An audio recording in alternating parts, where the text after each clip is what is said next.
Put on some hush puppy shoes. Let's play it one time. Woo!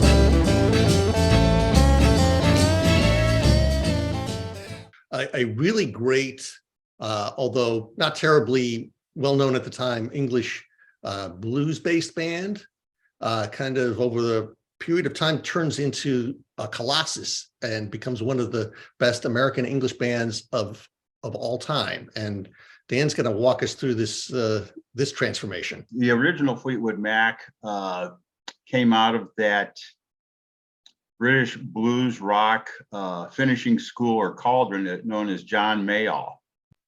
Mick Fleetwood, John McVie, and of course, Peter Green. And Peter Green was the really main force when they formed. And this was in 1967 in London.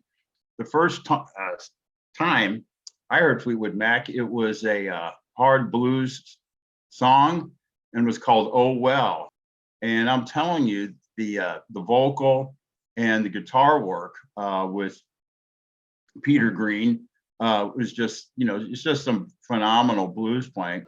I can't help about the shape I'm in. I can't sing, I ain't pretty, and my legs are thin. But don't ask me what I think of you. I might not give the answer that you want me to.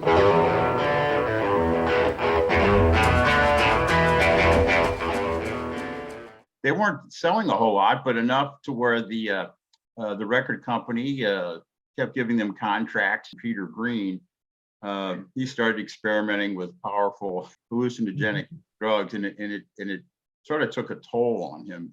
He went into a funk, wasn't able to write as much.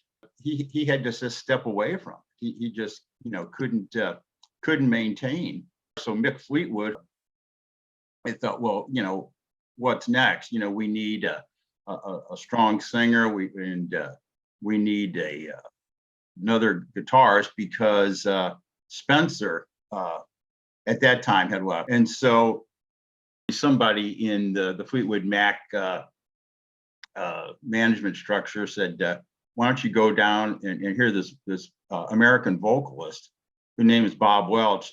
So they went and they listened to Bob Welch in the studio, and Mick Fleetwood, he goes, yeah, we need you. We'll take you on. And of course, with Bob Welch coming on, this was early 70s. He penned some songs that probably the biggest one was off the Fleetwood Mac LP, Bare Trees, was Sentimental Lady. With all these changes, the Mac losing, 3 guitarists, and they've got Bob Welch. They added Bob Weston. There was another female singer who was recording with a band called Chicken Shack, and Chicken Shack was blues based also. She played the piano. I'm referring to Christine well, she was Christine Perfect at the time, later to be Christine McVie when her and John McVie married. And they brought her along to primarily keyboards and backup vocals. So she joined in 1970. What can you say to accuse me when you know that I'm not to blame? You know you're gonna use me, guess I'll always feel the same. Oh, won't be together in this crazy world we're in. So they're going along, and then of course, there's another crash here. Bob Welch is just not. He's not doing it. The touring's getting to him. He's drinking. They've had to fire another guitarist. Fleetwood Mac, they at this time had already relocated their base of recording operations from London to Southern California. They need another lead singer. Bob Welch he just wasn't. He was done. Mick Fleetwood hears this vocalist, and Lindsey Buckingham, and he's got some songs, and Mick Fleetwood, he asked Lindsey Buckingham to join their band. He thought he could, he's got songs, he's got his own guitar style, and he said, I'll join if my girlfriend can join. His girlfriend, of course, would be Stevie Nicks. Here, just like that, they've added lead female, co-lead vocalist. They've got their own songs. And so they go into the studio late 1974, and they've got contributions from Lindsey Buckingham, Stevie Nicks, and then of course, Christine McVie. She has her own, bag of songs that she contributes. So then there it is. We come along to 1975, all that studio work that they've been putting together, just called Fleetwood Mac. It reached #1, the album in the US, 4 top 10 singles. And this was a seismic musical shift, in just 7 years, from 1968 to 1975. And you've got I would say kind of a Southern California sound to it. You've got a mix of British and American vocals and songwriting, but you've got that. And I'd like to say, yes, it did transform them. But again, the what's the constant? Mick Fleetwood, John McVie. I mean, they're just a tremendous enduring rhythm section for them. The perfect, bedrock for songwriters like Stevie Nicks and Lindsey Buckingham. To go from the hard blues to this was a little bit of a shock. And of course, everybody knows, from 1975, and then they followed up with Rumors. They were everywhere, FM radio, AM radio. It was just a tremendous output. But I think the subsequent success and the touring took its toll on them personally and professionally. And of course, they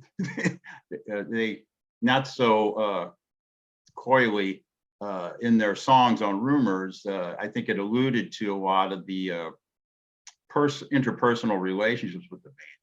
Subsequent, albums like Tusk, which was an intentional move by Buckingham they didn't want to sound like Rumors or anything like that. And that had some mixed results. But the lead singers, Stevie Nicks, she co-wrote and sang many of her big Dreams. I mean, Christine McVie, I think in a way she's been described as the secret weapon for Fleetwood Mac. Not only did she provide top-notch keyboards, and she had her own vocal presence. Some of their biggest songs were written by Christine, and she sang lead them. Over My Head, Say You Love Me, Don't Stop. I think, throughout the time she was with Fleetwood Mac, it was like in excess of 40, close to 50 songs that she wrote and co-wrote with her days there. And it's not one singer was replaced, but 2 lead singers, with going back to Peter Green, Bob Welch, and then you get the double. You get the double treat of Buckingham and Nicks. They got away from things for a while. They broke up. They went on to record a couple more albums. Of course, nothing reached the level of Rumors or the 1975 album Fleetwood Mac, but they continued to tour off and on. The fact that they toured as long as they did, Mick Fleetwood, John McVie, I think is quite a testament. From the Peter Green era, if you want to hear a great live album, the Live at the Boston Tea Party is fantastic. I recommend that to everybody. It's great. All of those great early songs, with Peter Green and Danny Kerwin, wailing on the guitars. It's incredible. And I also think, I like the first couple of records that the reconstituted Mac does, but I have a soft spot for Tusk. I really do like that kind of left field approach that is good, and you can almost feel the amount of cocaine being taken at the time as you play that. It's incredible, but it's a great left field sound. It's pretty interesting. And if you don't love me now, you will never love me again. I can still hear you saying you would never break the chain. You don't